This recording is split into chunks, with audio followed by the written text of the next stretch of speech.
സമാധാനത്തിന്റെ ദൈവദൂതനായി പോപ്പ്. യേശു ട്രംപിനെ ശിക്ഷിക്കുന്നു. കഴിഞ്ഞ ആഴ്ചയിൽ ഏറ്റവും നല്ല കൗതുകമുള്ള രണ്ട് കാഴ്ചകളായിരുന്നു ഇത്. ആദ്യം ട്രംപിനെ യേശുക്രിസ്തു ശിക്ഷിക്കുന്ന ആ രസകരമായ വീഡിയോ കാണാം. ആ വീഡിയോ പങ്കുവച്ചിരിക്കുന്നത് നമ്മുടെ ഇറാൻ എംബസിയാണ്. ഇറാൻ എംബസി ട്രംപിനെ യേശുക്രിസ്തു ശിക്ഷിക്കുന്നതായിട്ട്, അതായത് സ്വയം യേശുക്രിസ്തുവായി ഭാവിച്ചുകൊണ്ടുള്ള ട്രംപിന്റെ ചിത്രം ലോകവ്യാപകമായി തിരിച്ചടിക്കുകയുണ്ടായി.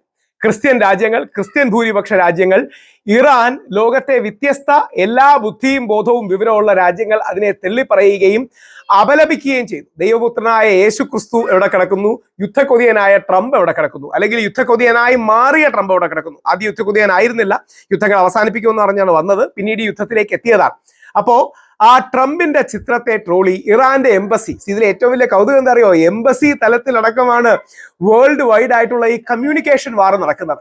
അമേരിക്കയുടെ 10-1 50-1 സൈനിക ശേഷി ഇറാനില്ല. പക്ഷെ ഇത്രയും കാലം ഇറാൻ പിടിച്ചു നിൽക്കുന്നത് ലോകവ്യാപകമായി വ്യത്യസ്ത മനുഷ്യർ അവർക്ക് വേണ്ടി പ്രാർത്ഥിക്കുന്നത് കൊണ്ടാണ്. അവർക്ക് വേണ്ടി അടക്കം സോഷ്യൽ മീഡിയയിൽ പോരാട്ടം നടത്തുന്നതുകൊണ്ടും കമ്മ്യൂണിക്കേഷൻ വാർഫെയർ ഉള്ളതും കൂടിക്കൊണ്ടാണ്. ഇറാന്റെ സൈന്യം അതിശക്തമായവരെ പ്രതിരോധിക്കുന്നു. തങ്ങളാൽ കഴിയുന്ന എല്ലാം എടുത്ത് അവർ പ്രതിരോധിക്കുന്നു. അത് ആവേശജനകമാണ്. അവരുടെ പവർ പ്ലാന്റ്സിന് മേൽ ആക്രമിക്കുമെന്ന് പറഞ്ഞപ്പോൾ കുടുംബങ്ങൾ അതിന് ചുറ്റും ചങ്ങല തീർക്കുമെന്നടക്കം പറഞ്ഞതും, ഇറാന്റെ സിവിലൈസേഷൻ, ഇറാൻ എന്ന രാജ്യത്തെ തന്നെ ഇല്ലാതാക്കും എന്ന് പറഞ്ഞപ്പോൾ ലോകവ്യാപകമായി പോപ്പും യുണൈറ്റഡ് നേഷൻസും എല്ലാം അതിനെ അതിശക്തമായി അപലപിച്ചിരുന്നു. അപ്പോ ഈ രസകരമായ മീം കാണേണ്ടതാണ്. Your reckoning has come. What is this?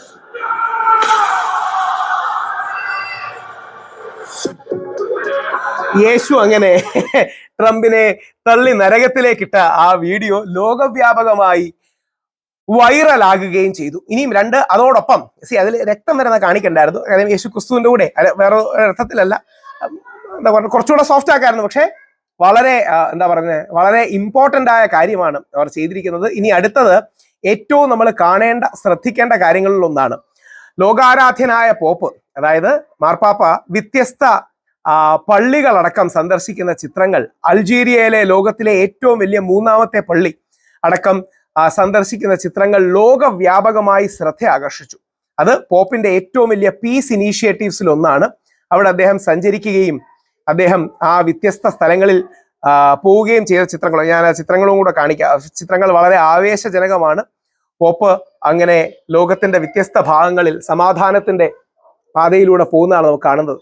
ഇത് ലോകത്തിലെ 3ാമത്തെ ഏറ്റവും വലിയ മോസ്കാണ്. പല സ്ഥലങ്ങളിലും വിശുദ്ധ മക്കയും പരിശുദ്ധ മദീനയും കഴിഞ്ഞാൽ ലോകത്തിലെ ഏറ്റവും വലിയ മോസ്ക് അൾജീരിയയിലെ ഈ മോസ്ക് ആണ് എന്ന് ചൂണ്ടിക്കാണിക്കപ്പെടുന്നു. എസ്പെഷ്യലി കപ്പാസിറ്റി ഒക്കെ വെച്ച് അവിടെ പോപ്പ് പള്ളിക്കകത്ത് പോവുകയും, മുസ്ലിം പള്ളിക്കകത്ത് പോവുകയും അവിടുത്തെ മുസ്ലിം ഇമാമുമായിട്ട് സ്നേഹ സംഭാഷണവും സൗഹൃദ സംഭാഷണവും ഒക്കെ പങ്കുവെക്കുകയും ചെയ്തു. ഇത് വത്തിക്കാൻ മീഡിയ തന്നെയാണ് പുറത്തുവിട്ടത്. വത്തിക്കാൻ മീഡിയ തന്നെ. കാര്യം പോപ്പ സമാധാനത്തിന്റെ സന്ദേശവും സ്നേഹത്തിന്റെയും സാഹോദര്യത്തിന്റെയും സന്ദേശവുമായി പോവുകയാണ്. വത്തിക്കാൻ മീഡിയയിൽ നിന്ന് തന്നെ എടുത്ത ആ വിഷ്വൽസ് നമുക്ക് കാണാം. ഇതാണ് ഗ്രാൻഡ് മോസ്ക്, ആഫ്രിക്കയിലെ ഏറ്റവും വലിയ ലാർജസ്റ്റ് മോസ്കാണ്. ആഫ്രിക്കയിൽ ക്രിസ്ത്യൻ മുസ്ലിം സ്പർദ്ധ ഉണ്ടാക്കാൻ ഓവർ ടൈം പണിയെടുക്കുന്ന ഒരുപാട് പേരുണ്ട്. ആഫ്രിക്കയിലെ ഏറ്റവും വലിയ മോസ്കിൽ സന്ദർശനം നടത്തി ലോകത്തിലെ ഏറ്റവും പ്രധാനപ്പെട്ട ക്രിസ്ത്യൻ പുരോഹിതനായ മാർപ്പാപ്പ. Third largest mosque in the world, ലോകത്തിലെ 3ാമത്തെ ഏറ്റവും വലിയ mosque. 37,000 people. It's a sight even Pope Leo had to see. After walking through it without his shoes, as Muslim tradition requires. ശ്രദ്ധിക്കണം, അവിടുത്തെ മുസ്ലിം ട്രഡീഷൻ പ്രകാരം, അവിടുത്തെ സംസ്കാരവും പാരമ്പര്യവും പ്രകാരം ഷൂ ഇല്ലാതെയാണ് നടക്കുന്നത്. അപ്പോ ആ പള്ളിക്കുള്ളിൽ മുസ്ലിം ട്രഡീഷൻ എന്താണോ അതിനെ ബഹുമാനിച്ച് ആദരിച്ച് ആ ട്രഡീഷനെ ഉൾക്കൊണ്ടത് വത്തിക്കാൻ മീഡിയ തന്നെയാണ് കേട്ടോ. നോക്കിയാൽ മതി, വത്തിക്കാൻ മീഡിയ ആണ്. Pope Leo had to see.